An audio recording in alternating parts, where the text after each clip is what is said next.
پہلے تو میں نے مسلمانوں کے اخلاق سنے تھے، اب تو میں نے دیکھ بھی لیے، پر یہ بتا جب 12,000 آیا تھا جان کیوں نہیں چھڑائی؟ تو حضرت چارہ کاٹتے کاٹتے رو پڑے، فرمانے لگے تو نہیں نہ جانتا یہ بیٹیاں سانجی ہوتی ہیں، پتہ نہیں نا؟ میرے رسول پاک نے تو حاتم تائی کی بیٹی کے سر پہ کپڑا رکھ کے کہا تھا بیٹیاں برابر ہوتی ہیں، تو یہ نہیں پتا جب اس کی 6 بیٹیوں کی شادی ہوئی ہے میرے اندر روحانیت کتنی بڑی ہے۔ فرمایا پھر 12,000 آیا ہے تو 2-4 بچیاں پھر گئی ہیں، تو یہ نہیں پتا میں اندر سے راضی کتنا ہوں، میں تیری نوکری کرتا رہوں گا، پتہ نہیں اللہ کتنی بیٹیوں کو بیاہ دے گا۔ اتنا رویا وہ عیسائی کے پیروں میں بیٹھ گیا، کہنے لگا بابا میں نے تیری مخالفت کی ہے پر تیرے قریب آ کے پتہ چلا ہے کہ تو بہت اونچے اخلاق کا مالک ہے، اور اگر تیرا یہ مقام ہے تو تجھے اخلاق سکھانے والے محمد عربی کی شان کتنی ہوگی۔ ظالم کی بولیے جاتے نہیں لوگ جھوٹے گواہ بن کے، وکیل صاحب کو نہیں پتا ہوتا کہ یہ بندہ مجرم ہے جو میرے پاس آیا، کیا مجرموں کے وکیل نہیں ہوتے؟ بولے تو اس کو پتہ نہیں ہوتا وکیل صاحب کو کہ یہ صاحب مجرم ہے، میرے پاس مقدمہ لے کے آئے، اور اگر بے ادبی نہ ہو جائے تو میرا خیال ہے قاضی عدالت کو بھی پتہ ہوتا ہے کہ مجرم کون ہے اور مظلوم۔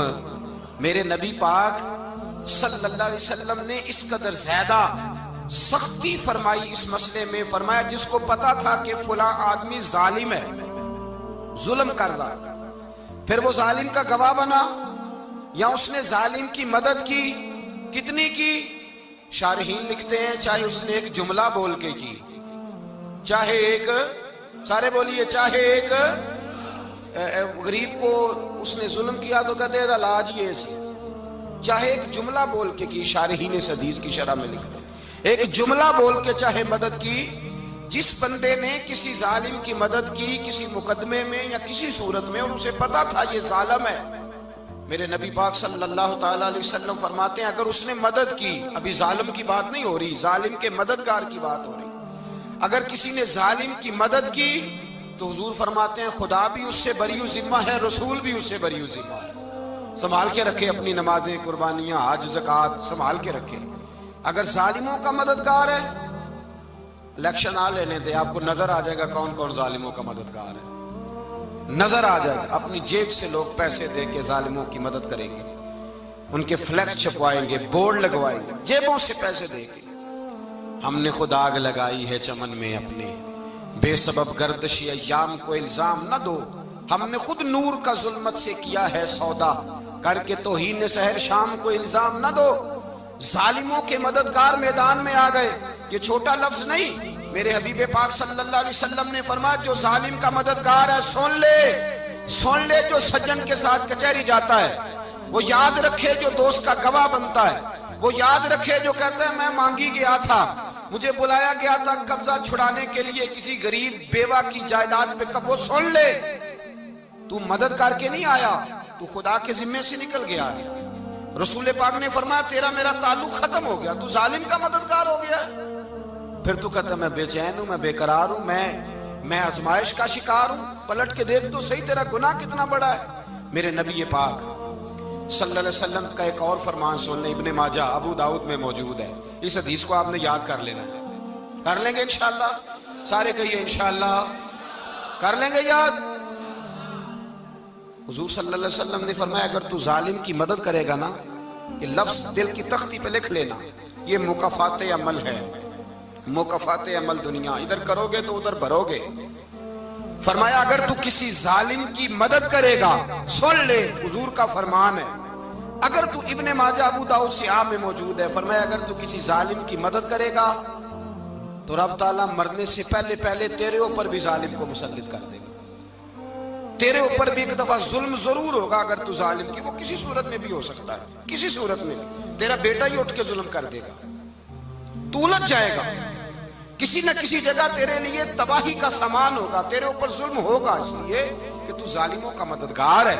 چاہیے یہ تھا کہ تو مظلوم کی مدد کرتا، انسانی ایمانی یقین کا فریضہ سر انجام دیتا، تو ظالموں کا مددگار ہو گیا۔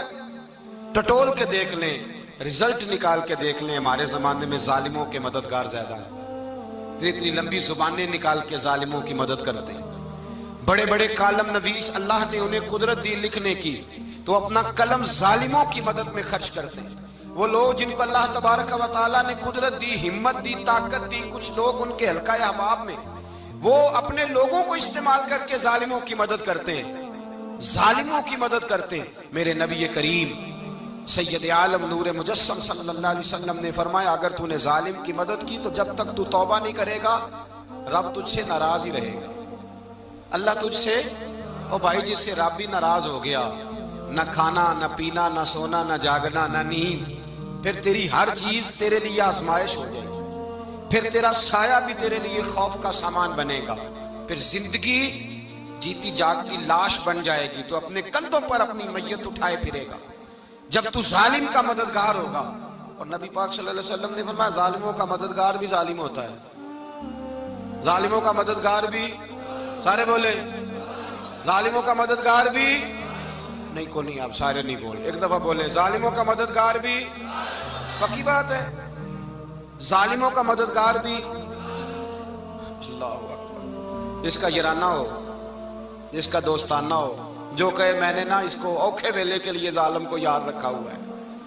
کبھی مشکل میں رکھے نہیں ہوئے لوگوں نے ظالم دوست، کہتے میں نے رکھے ہوئے ہیں، بلکہ ہمارے دیہات میں تو کہتے ہیں میں نے بازو بنائے ہوئے ہیں۔ کس کو بازو بنا لیا؟ ظالم بھی کبھی بازو ہوتا ہے، جو ظلم کی تلوار لیے میدان میں کھڑا ہے۔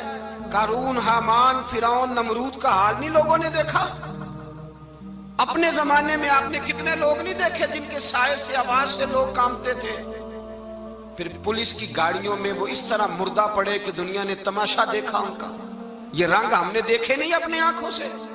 فرمایا ظالم کا مددگار بھی، جو کار میں بٹھا کے لے کے گیا وہ بھی ظالم، جس نے چائے پلائی وہ بھی، جس شخص نے کھانا کھلایا وہ بھی، جو کچہری تک ساتھ گیا وہ بھی، جس نے فلیکس کے نیچے، بڑے شرابی کے نیچے چھوٹی اپنی فوٹو لگائی وہ بھی، جو ووٹ کی پرچی ڈالنے گیا وہ بھی۔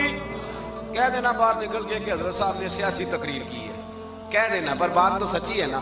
خو کرے ہم تو سے تھوڑا سا گلا بھی سن لے، خو کرے ہم تو سے تھوڑا سا بھی گلا۔ امام مالک کے پاس ایک بندہ آیا، اس نے کہا حضور میں درزی ہوں، ایک ظالم بادشاہ مجھ سے کپڑے سلواتا ہے، میں تو ظالموں کا مددگار نہیں نا۔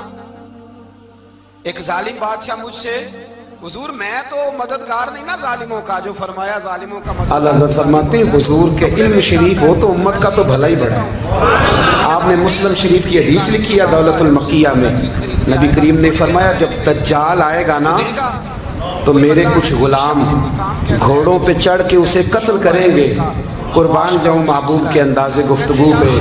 حضور فرمانے لگے وہ جو میرے غلام اسے قتل کریں گے نا، میں ان غلاموں کے نام جانتا ہوں۔ فرمایا میں ان کے باپوں کے نام بھی جانتا ہوں، فرمایا میں ان کے قبیلے بھی جانتا ہوں۔ محبوبہ تیرے کرم پہ قربان جائیں۔ حضور فرمانے لگے جن گھوڑوں پہ چڑھ کے وہ جہاد کریں گے میں ان گھوڑوں کے رنگوں کو بھی جانتا ہوں۔ تو پھر بریلی کے امام بول پڑے، کہنے لگے اور کوئی غیب تم سے نہا ہو بھلا، اور جب خدا ہی نہ چھپا رہا تم پر کروڑوں درود۔ اور مرحوم آدم چشتی نے کہا تھا ابن یعقوب کو اللہ نے صورت بخشی، دم بیضا کی کلیم اللہ کو طاقت بخشی، ہر نبی کو کوئی عزت کوئی عظمت بخشی، پر میری سرکار کو بے پردہ زیارت بخشی۔ دوست اعلیٰ حضرت نے نا ساری زندگی نبی کریم علیہ السلام کی عزت کو بیان کیا، حضور کی تعریف کو بیان کیا۔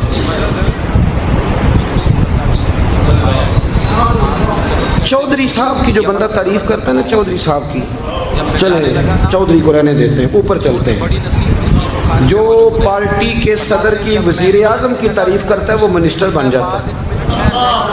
تو ہم تو پتہ ہی نہیں جی اس گل کا۔ جو وزیر اعظم کی تعریف کرتا ہے وہ کیا بنتا ہے کہ نہیں بنتا؟